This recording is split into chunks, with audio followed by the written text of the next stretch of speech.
বসেছি আমাদের রায়কিশোরী আর মাধবের নতুন করে শৃঙ্গার করতে। মাঝখানে কিছুদিন কৃষের শরীরটা খারাপ থাকে, আমরা ওনাদের শৃঙ্গার করতে পারিনি, কিন্তু কৃষ সুস্থ হওয়ার পরেই সবার প্রথমে ওনাদের শৃঙ্গার করতেই চলে এসেছি। দেখো, সেই কারণে এক এক করে বিনুনি থেকে ফুলগুলো খুলে নেওয়া হচ্ছে, হেয়ার জুয়েলারি সব খুলে নেওয়া হচ্ছে।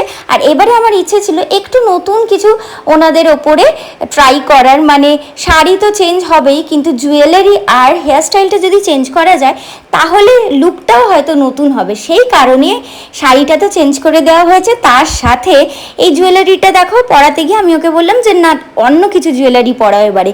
তো এই যে পার্ল সেটটা, এটা আমি 3-4 বছর আগে কিনেছিলাম আমার জন্য, কিন্তু কখনোই পরা হয়নি। তো নতুন দেখে ভাবলাম আমাদের রায়কিশোরীকে পরানো যাক বলে চোকারটা খুলে আর নেক পিসটা খুলে ওনাকে এটাই পরানো হলো।